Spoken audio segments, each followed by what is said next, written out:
driving his red Jaguar down Lincoln Boulevard to Cafe Tango, Jeff began to relax.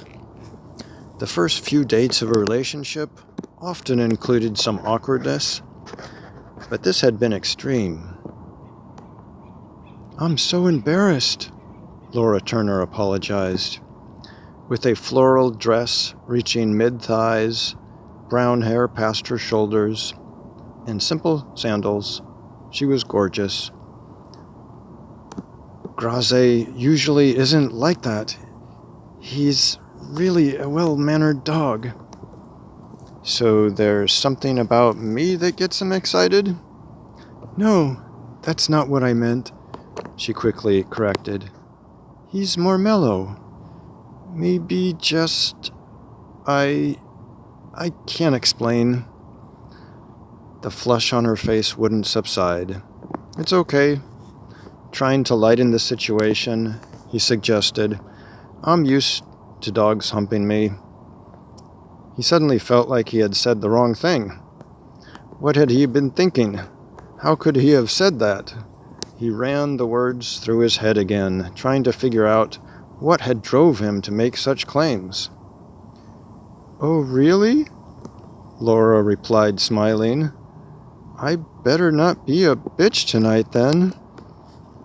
He was relieved she wasn't as critical as himself. "You could never be a bitch." Feeling uneasy again, like he had said the wrong thing once more, he pursed his lips closed. He was out of practice for dating. The last woman he went out with being his ex-wife. When she left him the week after their daughter died, he had lost interest in romance.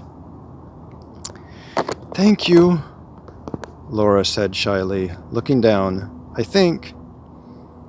Now he was afraid to open his mouth, lest something abhorrent escape. Focusing his eyes on the road ahead, he turned on the radio. Light jazz softened the air. This was his favorite music, aside from classical. "So, what's it like being a psychiatrist? It sounds exciting." "It can be," he said slowly, calculating his words. His thoughts returned to the sweet girl, Ashley Arroyo. He wanted to help her heal. This meant he had to uncover her hurt, but she didn't trust him yet. He vowed to gain this trust. He would not allow her to slip into a major depression and potential suicide. There was something about the girl which was terribly defenseless, yet strong and important. Realizing his attention left his date, he refocused his thoughts. It can be troubling, too, sometimes. Laura pulled a bottle of water out of her purse. "I've always wondered what goes on behind those closed doors. What are some of the things you therapists do?" He thought for a moment. "I guess I specialize in therapeutic metaphor." The traffic signal ahead turned yellow. He slowed the car. She asked, "What's that?" "Using something you're familiar with as a symbol for something else.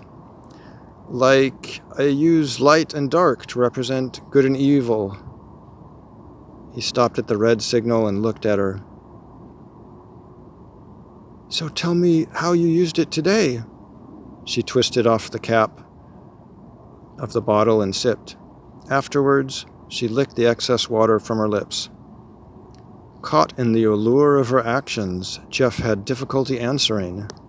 Well, one boy had problems lying to his mom, so I turned off the lights and told him this is where she is when he lies, in the dark, unable to help." She nodded.